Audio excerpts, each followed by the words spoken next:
हाय everyone, अस्सलाम वालेकुम। Welcome to master ji multimedia. मैं हूं आपका टीचर गफरान हसन और आज मैं ग्राफिक डिजाइनिंग के अंदर हम 3D पढ़ रहे थे और 3D एक्सट्रूड एंड बेवल की मैं एक और आपके लिए क्लास ले आया हूं। इस वाली क्लास में हम मजीद 3D के कुछ ऑप्शंस पढ़ेंगे। तो आइए स्टार्ट करते हैं। तो यहाँ पर देखें, मैंने लास्ट टाइम आपको पढ़ाया था। एक्चुअली मेरी तबीयत कुछ बेहतर नहीं है, तो शायद आपको आवाज़ बेहतर ना लगे, तो उसके लिए मैं पेशवाई माजरत खाऊं। अच्छा, मैंने यहाँ पर एक ऑब्जेक्ट ले लिया और क्लिक दिस वन, ठीक है। और अफेक्ट में जाते हैं थोड़ी एंड यहाँ पे आ रहा है एक्सट्रूड एंड द बेवल। बहुत ही कमाल का ऑप्शन है। इसके अंदर आप अपने 3D ऑब्जेक्ट्स वगैरह बना सकते हैं और आइसोमेट्रिक डिजाइन्स बना सकते हैं। मैंने आपको लास्ट टाइम टेक्स्ट पे भी अप्लाई करके दिखाया था, ठीक है।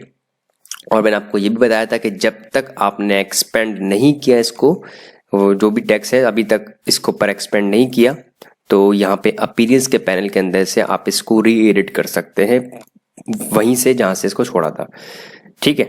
और अगर आपने इसको सिलेक्ट करके ऑब्जेक्ट में जाके एक्सपेंड अपीयरेंस कर दिया तो इसके अंदर से वो एडिट वाला ऑप्शन चला जाएगा। अब आप इसको एडिट नहीं कर सकते। अब आप इसको अनग्रुप करके इनको अपनी मर्जी से कलर तो दे सकते हैं, सब कुछ कर सकते हैं, लेकिन इसको आप एडिट नहीं कर सकते। ये सब चीजें अलग हो जाएंगी। अच्छा, यहां पर अगर आपने ये इसके ऊपर 3D अप्लाई हुआ हुआ, इसको मैंने एक्सपेंड नहीं किया हुआ, तो आप अफेक्ट जाके अगर आपने गलती से यहां से जाके 3D अप्लाई कर दिया तो आपको एरर दे देगा। इंफॉर्मेटिव एरर है ये बता रहा है कि भाईजान जो इसके ऊपर 3D अप्लाई हुआ है ना, ये एडिट अगर आपने करना है तो अपीयरेंस पे जाकर एडिट करें। अगर आपने एडिट यहां से नहीं किया बल्कि यहां से अप्लाई किया तो इसको ये एडिट नहीं करेगा, इसके ऊपर ही एक और 3D अप्लाई कर देगा। तो ये आपको अगर ऐसा करना हो, कभी कभार हमें करना भी पड़ जाता है भाई, तो आप ऐसे कर सकते हैं। तो बता रहा है to edit the current effect, इस करंट इफेक्ट को जो इसके ऊपर लगा हुआ है, double click the name of the effect, double click करें इस नाम पर। इफेक्ट के कहां पर है वो नाम? इन द अपीयरेंस पैनल, ठीक है। और बता भी रहा है this will apply another instant of this effect, ये अप्लाई कर देगा आपके ऊपर इस इफेक्ट का एक और पार्ट, ठीक है। तो ये आपके लिए नुकसानदेह भी कभी कभार हो सकता है। तो मैंने यहां पे जाके क्लिक किया और hit the bevel and extrude and the bevel. अब मैं यहाँ पर क्लिक करके मैं आपको एक और चीज बताता हूँ कि लास्ट टाइम हम लोगों ने 3D ये मैंने एक्सट्रूड इसको मैंने अप्लाई कर लिया, थोड़ा सा बढ़ा लिया और मैंने आपको ये सेटिंग्स भी बताई थी। क्लासिक है, कॉम्प्लेक्स है, फिर इनकी सेटिंग्स भी बताई थी। ये होल्स होते हैं 2, तो आपके ऊपर डिपेंड करता है कि आपने बंद रखना है कैप या कैसा रखना है। यहाँ पे क्लिक करके मैंने इसको फिलहाल नन कर दिया। इसके अंदर एक और चीज भी है, सरफेस। आपकी सरफेस कैसी होगी, तो आपको वायर फ्रेम देखना है, आपको नो शेडिंग ही नहीं, पता ही चलेगा कौन सी लेफ्ट साइड है कौन सी राइट साइड है, ठीक है। और डिफ्यूज शेडिंग को थोड़ा सा मध्यम सा करना है, थोड़ा सा डार्क सा, मतलब जैसे कमरे में कोई ऑब्जेक्ट रखा हुआ अंधेरे में, तो वो शेडिंग उसको इतनी शार्प नहीं आएगी। प्लास्टिक शेडिंग नॉर्मली हम या तो ज्यादातर जो है ना प्लास्टिक शेडिंग पे काम करते हैं, प्लास्टिक शेडिंग थोड़ी शार्प होती है। दूसरा, इसके अंदर यहाँ पे एक ऑप्शन आ रहा है मोर ऑप्शंस। इसके ऊपर जब आप क्लिक करेंगे तो मैं तो आपको रिकमेंड करूंगा इन सेटिंग्स को आप ना छेड़ें। ये हम बहुत कम होता है कि हम इनको मतलब चेंज करते हैं। ये आपके पास लाइट है, सनलाइट है, आपने कहा मुझे लाइट यहां से मारनी है तो यहां से देखें लाइट यहां से, मैंने कहा भाई मुझे तो इफेक्ट ऊपर से लगाना है या मुझे सामने से दिखाना है, तो आप इस लाइट को यहाँ पे इस तरीके से बना सकते हैं। ये रिक्वायरमेंट आपके, ये तकरीबन किसी हद तक आपका इस्तेमाल हो सकता है। बाकी जो लाइट की इंटेंसिटी है, पावर है, हाईलाइट एरिया, वो होता है जहां पर लाइट डायरेक्टली पड़ रही होती है, उसकी वैल्यू अगर आपने कम ज्यादा करना चाहें तो कर लें। तो फिलहाल आपको 60 रख दें। एम्बियंट लाइट जो पूरे ऑब्जेक्ट के ऊपर यकसा इफेक्ट अप्लाई कर रही होती है, यकसा, जैसे देखें हर पूरे पार्ट पे अप्लाई हो रहा है। लाइट की इंटेंसिटी है, पावर है लाइट की, तो आप कितनी, लेट सपोज के सेवर है और वो 18 वाट का है या 5 वाट का है या 6 वाट का है या 100 वाट का है, तो जितनी वाट होंगे, जितनी पावर होगी, उतनी तेज उसकी रोशनी होगी। ब्लेंड स्टेप्स हैं, हाईलाइट के साइज है, हाईलाइट की इंटेंसिटी है, शेडिंग का कलर। नॉर्मली हम जानते हैं जब भी कोई ऑब्जेक्ट हो, चाहे वो किसी कलर का भी हो, लेकिन जो उसका अफेक्ट होता है है, शेडो होता है, वो हमेशा ब्लैक आता है। लेकिन आप कस्टम कलर भी नन भी कर सकते हैं, शेडिंग ही खत्म हो जाएगी, फीकी फीकी सी आएगी। ब्लैक पे होते हैं नॉर्मली हम, और आप कस्टम कलर भी ले सकते हैं, red, green, blue, what ever you want, आप उस कलर का शेडो आपको क्रिएट करके देगा। अभी आपको मेरे पास ऑब्जेक्ट भी ऐसा ही है और मैं कलर भी किसी हद तक ये ले लिया है, तो आप येलो लें तो आपको अंदाजा होगा कि येलो किस तरीके से शेड दे रहा है। लेकिन make it black, normally black ही इस्तेमाल करते हैं। यहाँ पे लिखा हुआ 2 चेक्स है, preserve spot colour and draw hidden faces. अक्सर हम काम कर रहे होते हैं और डिटेल काम कर रहे होते हैं, तो वहाँ पर हमें स्पॉट कलर्स डिटेल्स के लिए इस्तेमाल होता है कि आप इनको प्रिजर्व कर लें ताकि आपकी क्वालिटी इमेज की ख़राब ना हो और थोड़ा सा हमारा डॉक्यूमेंट हैंग भी ना हो, ये वहाँ के लिए इस्तेमाल होता है। तो ये सारे ऑप्शंस वगैरह। अच्छा, आप न्यू लाइट भी बना सकते हैं अपनी मर्जी से, उसको सेव करा सकते हैं अपनी सेटिंग्स के लिए। तो आप इसको फेवर ऑप्शन कर देंगे, दोबारा बन जाएगा, इसको दोबारा खोल सकते हैं इस तरीके से। तो आप अगर ये करना चाहें तो ये काम कर सकते हैं, लेकिन मैं आपको रिकमेंड करूंगा कि इनको आप ज़्यादा ना छेड़ें, सवाए इसके ये आपके मतलब की चीज़ है। बाकी इसको आप डिफ़ॉल्ट ही रहने तो ज़्यादा बेहतर है। अच्छा, मैंने कैंसिल कर दिया मैंने। यहाँ पे जाते हैं, दोबारा क्लिक कर लेते हैं। तो दोबारा ही जैसी कैंसिल मैंने ओके नहीं किया था, इसलिए वो दोबारा सेटिंग्स अपनी तौर पर जैसी थी वैसी हो गई। अच्छा, यहाँ पर एक है ऑप्शन मैप आर्ट, बहुत काम की और बहुत आउट क्लास ऑप्शन है। मैं इस ऑप्शन को नेक्स्ट क्लास में आपको पढ़ाऊंगा।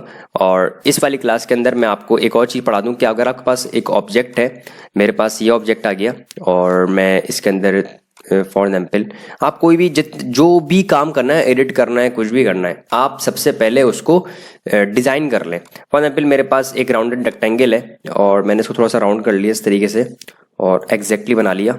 और यहाँ से मैं सर्किल ले लेता हूँ और सर्किल मैंने हाफ रखा। हाफ रखने के बाद यहाँ पे भी हाफ रख दिया और मैंने यहाँ पे भी हाफ रख दिया। अब हाफ रखने के बाद 1 2 3 4 5 6, ठीक है, इसको अंदर कर दिया। 1 2 3 4 5 6 इसको बाहर कर दिया। 1 2 3 4 5 6 इसको भी बाहर कर दिया। ठीक है, इनको सिलेक्ट करता हूँ, शिफ्ट M लेता हूँ और इसको इससे मिला देता हूँ, इसको इससे मिला देता हूँ और इसको माइनस कर देता हूँ। तो ठीक है, तो आपके पास इस तरीके से वो जो होते हैं ना पजल्स टाइप के, तो आप इस तरीके से बना सकते हैं। आप इसको बंद कर दें तो फॉर एग्जाम्पल मैंने इसको कोई और सा कलर कर दिया। ठीक है, तो आप इस तरीके से बना सकते हैं। अब ये आप सेव कर लें। अच्छा, यहाँ पे भी मैं इसको होल दे सकता था लेकिन मैंने नहीं दिया। तो आप जितना भी काम करना है ना, आप पहले कर लें, जितना भी काम करना है आपने। तो आपको सिलेक्ट करके फिर आप दोनों को ग्रुप भी कर सकते हैं एक साथ अगर आपने चलाना है, या मर्ज कर देंगे तो कलर जैसा हो जाएगा। इफेक्ट में जाएं and hit the 3D and यहाँ पे आ रहा है बेवल एंड एम्बोस, क्लिक कर दें।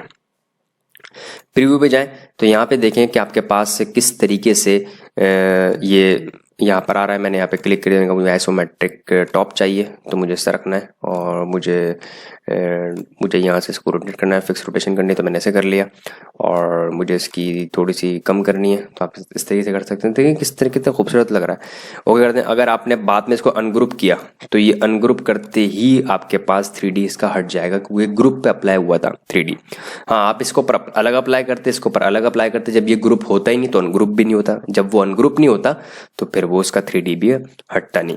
तो मैंने आपको मैप आर्ट अभी नहीं पढ़ा रहा, मैप आर्ट मैं आपको नेक्स्ट क्लास में पढ़ाऊंगा क्योंकि उसके लिए मुझे सिंबल्स को आपको मैं तो पढ़ा चुका हूँ सिंबल्स, लेकिन आपको बताऊंगा कि उसमें किस तरीके से बनाते हैं।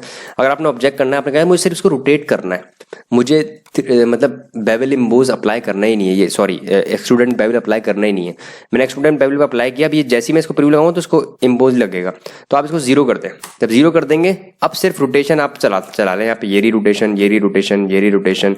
ठीक है, आप ऐसे भी काम कर सकते हैं रोटेशन अगर आपने सिर्फ अप्लाई करनी है। अदरवाइज इफेक्ट के अंदर जाके 3D के अंदर जाके यहाँ पे रोटेट अलग से दिया हुआ है, उसमें क्या ये पूरा ऑप्शन आ रहा है, बाकी ऑप्शन है ही नहीं। मोर ऑप्शंस में जाएंगे तो कुछ ऑप्शन है ही नहीं क्योंकि रोटेट में हाँ सरफेस वगैरह आप चेक कर सकते हैं। दो चीज़ें दी हुई हैं क्योंकि जब ये 3D एक्सट्रूड लग ही नहीं रहा तो साइड वाली डिफ्यूज शेडिंग है, वायर फ्रेम देने की इनको जरूरत ही नहीं पड़ रही। आप इसको सिर्फ रोटेट कर सकते हैं, यहाँ से रोटेट कर लें, यहाँ से रोटेट कर लें, फिर वो चेक लगा दें।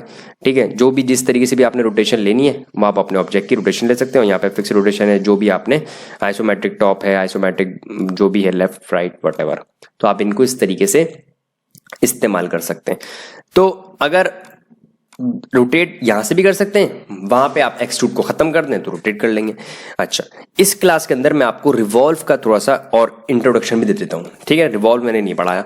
रिवॉल्व क्या करता है एक्चुअली, आप यहाँ से कंट्रोल आर लें, गाइडलाइन लें, मैं एग्जाम्पल दे रहा हूँ, जरूरी नहीं है गाइडलाइन लेना, भले आप रिमूव कर दीजिएगा गाइडलाइन यहाँ से। अभी लॉक है गाइडलाइन, ठीक है। तो यहाँ से जब जाएंगे व्यू में तो गाइड्स आएंगे, यहाँ पे अनलॉक गाइड्स कर दें। अब ये एडिट भी हो सकती हैं, ठीक है। इसको आप सेलेक्ट करके यहाँ पे हटा भी सकते हैं, यहाँ पे हाइड भी कर सकते हैं, क्लियर भी कर सकते हैं, ठीक है। हाइड भी कर सकते हैं, थोड़ी देर के लिए क्लियर करना चाहें, कभी गलती से ले लिया, क्लियर कर लें। आप क्या काम करें, आप गाइडलाइन के इस तरफ जितना काम करेंगे ना तो वो उसको उल्टा बनाएगा। फॉर एग्जाम्पल मैंने कहा कि भाई, मतलब उसको रिवॉल्व कर देगा, कॉपी ले लेगा उसकी। मैंने एक सर्किल लिया, सर्किल को मैं सेलेक्ट किया और मैंने यहां पर डिलीट कर दिया, सर्किल मैंने हाफ बना लिया, ठीक है। मैंने कहा मुझे सर्किल नहीं बनाना, मुझे ग्लोब बनाना है, बकायदा एक बॉल बनानी है, ठीक है। सर्किल तो फ्लैट होता है ना, सर्किल तो फ्लैट होता है, ठीक है, ऐसा होता है। इसको एक्सट्रूड अगर बेवल में दे भी दूंगा तो इसमें डेप्थ आ जाएगी, ये वो थोड़ी बनेगा, बॉल थोड़ी बनेगी, ठीक है। देखिए डेप्थ आ रही है, मुझे डेप्थ नहीं चाहिए, मुझे गोल बनाना, जैसे बॉल होती है ना, टेप बॉल या हार्ड बॉल, जो ग्लोब होता है एक्चुअली, जैसे वर्ल्ड का मैप है, इस तरीके से। मैंने उसको सिलेक्ट किया और मैंने यहाँ पे क्लिक करके मैंने कहा इफेक्ट पे जाते हैं and hit the 3D and revolve, see this, wow, ये देखें, ये बकायदा सर्किल। अब आप इसको रोटेट करेंगे ना, चारों तरफ से सर्किल ही है, बकायदा ग्लोब है ये। आप इसको कहीं से भी देख लें, ये आपको पास बॉल दिखेगी। तो आप यहाँ से इसके फिलहाल ऑफ एक्सिस फ्रंट ले लें, बाय डिफॉल्ट ये होता है। और यहाँ पे इसके ऑफसेट भी आ रहा है, आप अपनी मर्जी से ऑफसेटिंग वगैरह भी सारी चीज सेटिंग भी कर सकते हैं अपनी मर्जी से। देखें ऑफसेट सेट हो गया, फिलहाल इसको 0 कर दें, खराब भी हो जाएगा। राजा पता जो चीज जिसकी नीड नहीं है। अच्छा, ये एंगल है, अगर आप एंगल चेंज करेंगे तो देखें वो जो आपके पास वो था उसके हिसाब से, उसके एंगल के हिसाब से उसका 3D जो उसका रिवॉल्व है ये बन रहा है, तो ये मुनासिब नहीं है। तो आप 360 पे पूरा रिवॉल्व करें। कितने रिवॉल्व, ये कैप है कि आप इसमें दोनों स्टाइल्स हैं, आप इस्तेमाल कर सकते हैं, क्योंकि अभी ये फिलहाल सर्किल है। अगर ये आर पार तो है नहीं, कोई ऐसा ऑब्जेक्ट तो है नहीं कि आर पार दिखा दे, बाकायदा पूरा ग्लोब है, ठीक है। ये आपको बता रहा है कि ऑफसेट जो ले रहा है वो लेफ्ट एज से ले या राइट एज से ले। बाकी सरफेस है, नो शेडिंग चाहिए, शेडिंग ही नहीं आएगी, वही सर्किल हो जाएगा, ठीक है। डिफ्यूज शेडिंग थोड़ी सी मध्यम थी चाहिए, देखें इसका अंदर का शेड चला गया। और जब आप प्लास्टिक शेडिंग लेंगे तो ये वाला शेड भी आएगा इसके अंदर। और आप वायर फ्रेम लेंगे तो आपको इस तरीके से आपका ऑब्जेक्ट दिखा सकता है। कभी बार हमें इस तरीके से भी चाहिए होता है, तो आपके पास यहाँ पर है, तो make should be plastic shading, तो आप इस तरीके से काम कर सकते हैं। बाकी मोर ऑप्शन में आएंगे तो तकरीबन वही सारे ऑप्शंस हैं, तो आप इनको बंद कर दें। मैं पार्ट में कहा है कि मैं आपको नेक्स्ट क्लास में पढ़ाऊंगा, चाहे यहाँ का मैं पार्ट हो, चाहे वो एक्सट्रूड एंड बेवल का मैं पार्ट हो, बिल्कुल सेम है। बस वहां पर एक्सट्रूड होता है, यहाँ पर रिवॉल्व हो रहा है। तो रिवॉल्व से मैं आपको कुछ और चीजें बना के भी दिखा देता हूँ इसी क्लास के अंदर। तो मैंने डिलीट कर दिया और मैं गाइडलाइन सिर्फ मैं आपको एक दफा ले ली थी मैंने, हर दफा नहीं ले रहा मैं, ठीक है, वो मैं लेता ही नॉर्मली। मैंने कहा मुझे ग्लास बनाना है, तो ग्लास में हाफ बनाऊंगा। जो भी आपको ऑब्जेक्ट बनाना है ना, आप उसका हाफ बना लें, ठीक है। अब ये बन गया हाफ, ठीक है। अगर ये पूरा होता तो मैं राइट क्लिक करके आपको बताता कि ये होता कैसा। मैंने कहा भाई रिफ्लेक्ट करो, उसको पलट दो और उसकी कॉपी ले लो। तो ये हाफ बनाया, तो ये पूरा कैसे होता है, ये इतना होता। अब मुझे इस टाइप का ग्लास बनाना है, यार इसको आप क्या कर रहा है, ये कॉपी लेगा, कॉपी कॉपी कॉपी करते करते करते घुमाते घुमाते ये वापस लाके गोल घुमा देगा, मतलब, ठीक है। जैसे अक्सर आपने मिट्टी के बर्तन बनते हुए देखे हो तो किस तरीके से हो रहे होते हैं वो। तो आप इफेक्ट में जाएं, 3D में जाएं, यहाँ पे होता है रिवॉल्व, क्लिक कर दें इसके ऊपर और प्रीव्यू पे लें, तो देखें किस तरीके से आपका 3D ग्लास बन गया। आपने सामने मुझे ग्लास का अंदर वाला हिस्सा दिखाओ, तो टॉप है ना, टॉप को अपने सामने कर लें, तो आपको अंदर वाला हिस्सा बनता हुआ देखिएगा, दिखा देगा। तो फिलहाल आप ऑफ एक्सिस फ्रंट ले लें जो नॉर्मली होता है, तो आप इस तरीके से भी ऑब्जेक्ट बना सकते हैं। इसमें एक और खूबसूरती है कि आप इसको एडिट भी करते हैं। आपने कहा मुझे ग्लास तो गलती से बना नहीं था, तो आप इसको इस तरीके से बाहर निकालें, तो देखें एक शेप बन जाएगी। मैंने कहा इसको आप ऐसे कर दो, तो देखो एक और शेप बन जाएगी। तो आप इस तरीके से डिफरेंट शेप बना सकते हो। देखो ये माइक बन गया, माइक नहीं होता वो, तो वो इस टाइप का, अगर ये माइक, अगर मैं समझ रहा हूँ माइक बन जाएगा, ठीक है, जो लाउड स्पीकर टाइप के होते हैं। और यहाँ देखेंगे कितनी अच्छी शेप बन रही है। तो आप बॉटल्स हैं, बहुत सारी शेप्स बना सकते हैं। मैंने कहा मुझे ना वाइन ग्लास बनाना है, तो मैंने वाइन ग्लास की बेस बनाई और मैंने ऐसे किया और मैंने कहा ये वाइन ग्लास मेरे पास थोड़ा सा यहाँ पर काफी है वाइन ग्लास, ठीक है। इसको थोड़ा सा मैं बड़ा कर देता हूँ,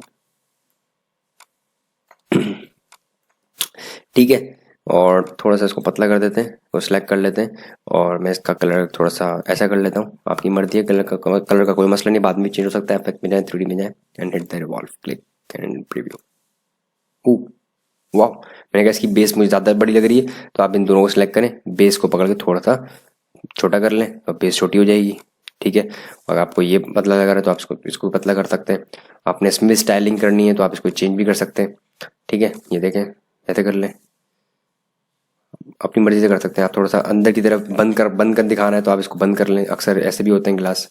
ठीक है, अगर आपको फॉर एग्जाम्पल बॉटल बनानी है, फॉर एग्जाम्पल मैंने कहा मुझे बॉटल की बेस ऐसी होती है, वाइन बॉटल जो होती है ना वो बना के दिखा रहा हूँ, और मुझे ये बना दो भाई। ठीक है, तो मैंने कहा भाई इसको बना के दिखा दो भाई। अब ये यहाँ से जो ना इन सबको सिलेक्ट किया, ये दोनों कॉर्नर्स और ये कॉर्नर्स, इनको पकड़ मैंने गोल कर दिया। मैं अगर खुद गोल बनाता पेन टूल से तो इतना इक्वल नहीं बनता और टाइम भी मेरा वेस्ट होता। तो यहाँ पे गया इफेक्ट में गया, 3D में गया और यहाँ से गया इसको रिवॉल्व कर दिया और फिलहाल मैंने प्रीव्यू करके ओके कर दिया। मैंने कहा भाई जो भी गलती होगी, जो भी मिस्टेक होगी मैं उसको सेट कर लूँगा। अब इन दोनों को सिलेक्ट करके या मैं इन सबको सिलेक्ट करता हूँ, इनको सिलेक्ट करता हूँ, इनका मैं दोबारा मतलब उनके एंकर हटा देता हूँ जो गोलाई करी ना मैंने। अब इसको मैं पतला करता हूँ और यहाँ से जाके मैं इसको और पतला कर लेता हूँ। ठीक है, तो अब आप अपनी हिसाब से इनको बड़ा छोटा जितना करना है कर लें। आपने कहा हाँ भाई सब कुछ हो गया, अब मुझे इसको सिलेक्ट करके इनको गोल कर दो, तो मैंने गोल कर दिया। तो आपको इस तरीके से बॉटल की शेप बनती है। अब आपने मुझे इसको तो मुझे टैप भी बनाना है, ढक्कन भी बनाना है। अब देखें नीचे से मैंने ये शेप ली है ऐसे करके और ऊपर से खुली हुई है, ऊपर से बंद नहीं हो रही। ठीक है, तो देखें यहाँ पे ढक्कन भी ऊपर से खुला हुआ है, नीचे से बंद है शेप। तो मैं इस दफा ऊपर से बंद करूंगा, नीचे से खोल के रखूंगा, उल्टा बना दूंगा। ठीक है, और इसका मैंने ढक्कन कर दिया ग्रे कलर का, ऐसा ढक्कन बना दिया। मैंने कहा इसको रिवॉल्व करके दिखाओ भाई कैसा बनता है। तो इफेक्ट में जाते हैं, 3D में जाते हैं, रिवॉल्व करते हैं, प्रीव्यू लेके मैं ओके कर देता हूँ। ठीक है, तो मैंने कहा भाई ढक्कन बन गया। अभी ऊपर से हुआ हुआ है तो डबल क्लिक करते हैं, भाई तो पता ही नहीं चल रहा शेडिंग वगैरह, थोड़ा सा स्टेप का कलर हो तो पता तो चले शेड हुआ हुआ। हाँ ये अच्छा लग रहा है। अब मैंने इसको ला के यहाँ पे रख दिया। मैंने कहा तो बड़ा लग रहा है, तो आप इसको पकड़ के छोटा कर लें, ऐसे करके और छोटा कर लें जितने भी चाहिए आपको। तो यहाँ पे आप चेक कर लें, इसको आप इसके ऊपर लगा सकते हैं। ये बन गया, थोड़ा सा इसको बड़ा कर दें, ये देखें परफेक्ट बन गया।